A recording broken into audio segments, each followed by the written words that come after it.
Catalina. Welcome back to the Triple Option. Pierre Nugent, Fox 9, Minneapolis, with us. Pierre, is it starting to get cool up there? Are you jacket weather yet? Actually, yesterday was cool. The day before was cool, but today is a beautiful 81 degree day. It's going to be nice for about, I'd say another week, and then it will be hell on earth from here on out after that, probably. Yeah, winter is coming. Yes. Yes. Oh, yeah. And for those down in Texas who have never been up here for a winter, oh, man. Oh, God. Yeah, you have no idea what you're in for if you ever come up here for one of these. It is brutal. They always, I think they ended Game of Thrones too quick because everybody got tired of being in Northern Ireland, Last season was terrible. Yeah. I think that's part of the reason that they got hired to do a Star Wars movie and they got tired of being in Northern Ireland. I was like, just find a spot in Minnesota in February.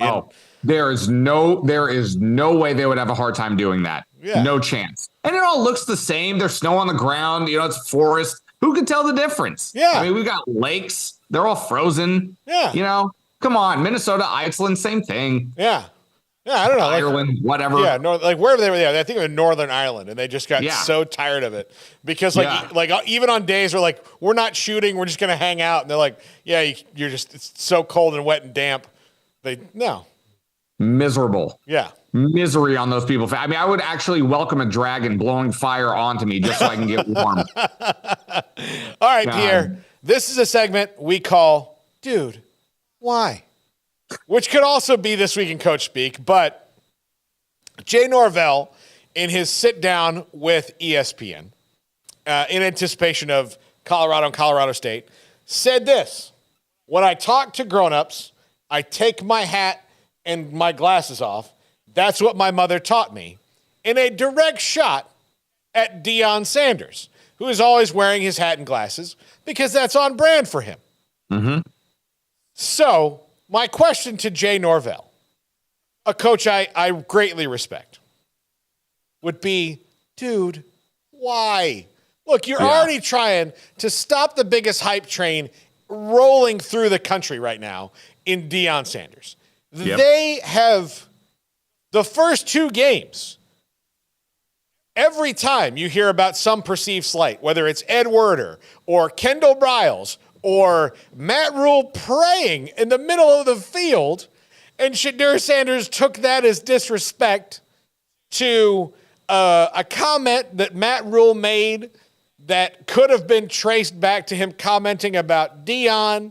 Maybe he was, maybe he wasn't. Maybe it was just kind of a tiny little mention. But the Sanders family, which now includes all of the Colorado players, because that's what Deion is now,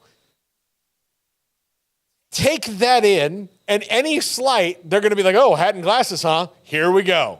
And my question to Jay Norvell, again, is why would you do this? They thrive on bulletin board material right now. It's one of the things that gets them through. Now, look, that is it's not an infinite resource. Eventually, you're just going to be making it up, and it's going to be the snake that eats its own body, right? But still, right now, don't do that. Just don't. How many times have we heard coaches in any sport, not just college football, but in any sport, when you see a player give another team bulletin board material, it drives a coach absolutely up the wall. Keep your mouth shut during game week. There's no reason to give another team any kind of extra motivation. And now you have a head coach, Paul, who is giving the other team bulletin board material and really setting yourself up. If you guys lose, I mean, that's on you, the head coach. Listen, I was shocked when I saw that, and I had the same reaction as you. I said, what difference does it make? What you think Deion is going to go home and cry that, he feels that you're on some kind of morally superior high ground over something very trivial? I'm going to ask the same question. Dude, why? Why? Look, and here's the other thing. I don't know if you know this about me. I came from the same hometown as Deion Sanders. I think I did know that about you, actually. We're both from North Fort Myers, Florida. Yeah. He went to North Fort Myers High. I went to Bishop Verot, which is years apart, very years apart. He was already when I was there, the most, like, every time Deion came back to town, it was a circus. It was an absolute circus. I can tell you the one person that Deion was closest to in his life was his mother. So here's another thing. Not only are you talking about him wearing his hat and glasses, you are kind of taking a shot at his dear mother, who he was very close to. And that's like a double whammy.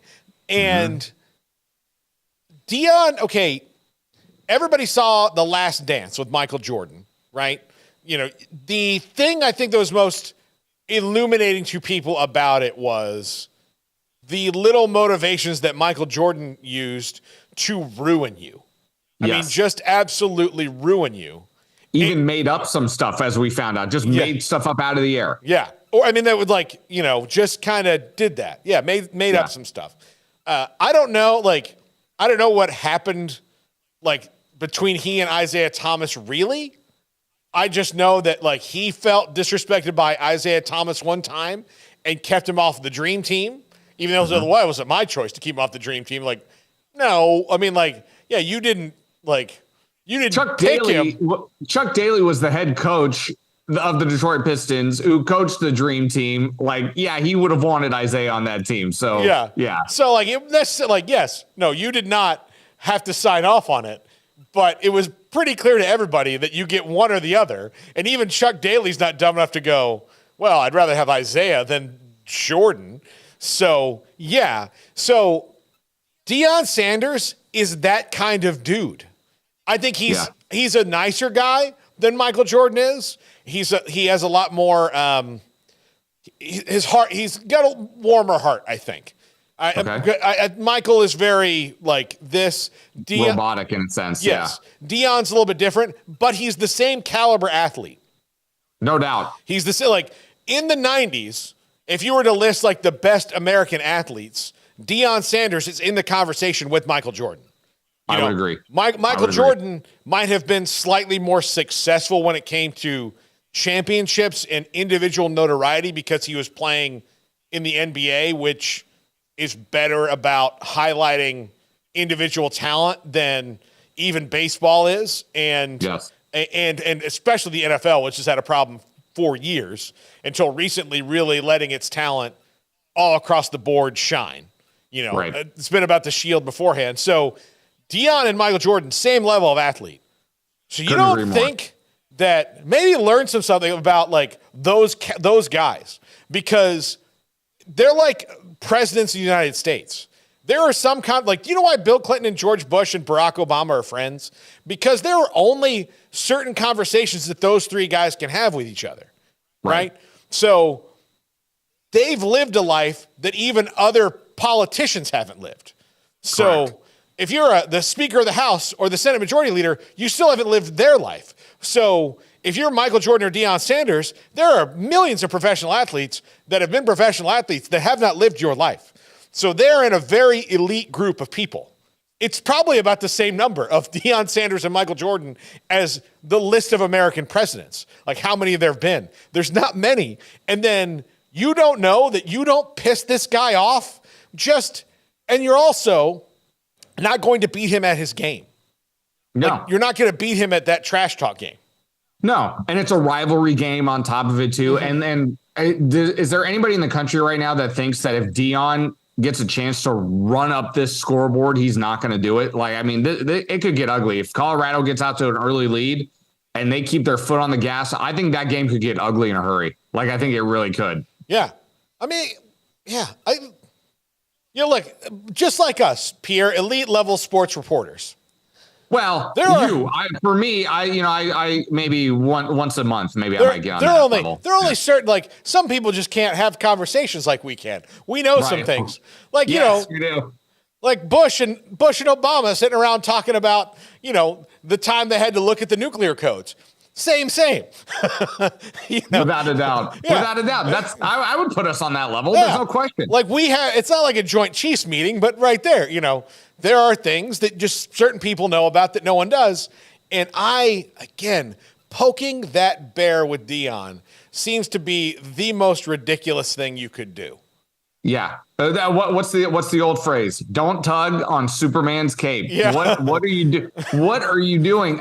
It's just so. You know what? In a way, I'm starting to wonder if Coach Norvell was thinking, maybe I'll play the heel role in WWE, like to kind of purposely throw it out there, gin up excitement for the game. But at the same time, too, he had to have known that there was already enough excitement for this game because you have the most popular story in college football. It's a rivalry game in the state of Colorado. It's probably going to be the most watched Colorado State game within the state in God knows how long. Like, I don't think you needed anything more. And now you just upset a guy who probably wants to put his foot on your throat by the end of the fourth quarter. Yeah. Here's what I'll tell you another thing. One of the things I'm enjoying is Fox Noon Kickoff has followed. Now they're like Deion's house band. Yeah. They're like following him everywhere they go. And I love that for one particular reason. Urban Meyer cannot stand this. He cannot stand this, that this is the new wave of college football coaching. Yeah. I'm sure he hates it. Stand it. And he's been very diplomatic because that's what he does about but he's been wrong. Like if you go back it's going to take him a year. It's going to who's going to beat Deion Sanders is good coaches who don't care about the other stuff and are smart enough to not throw that in there. And maybe have Caleb Williams or Bo Nix or DJ Uiagalelei. Those are the guys that might beat them. And I don't think that Colorado is going to win the national championship, but they're going to win some games this year, and they have to coach around some things that they can't do right now.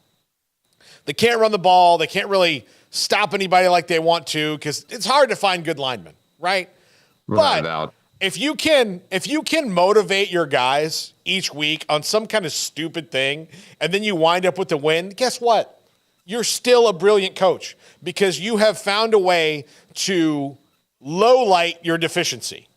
What can you not do? Well, let's figure out a way and let's get these kids so fired up that they don't know that we only average 2 yards a carry. We're going to win the game and average 2 yards a carry.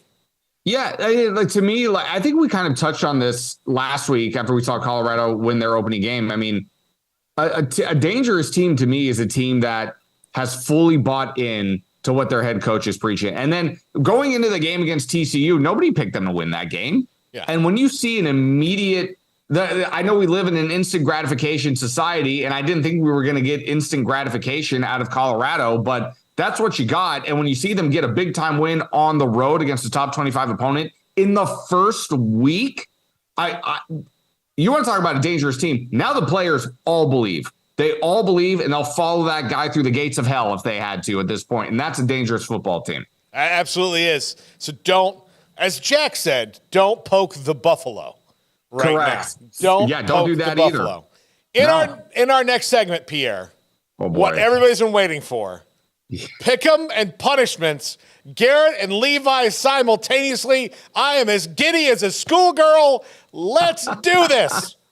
This is the triple option on 365 Sports. Baylor alumni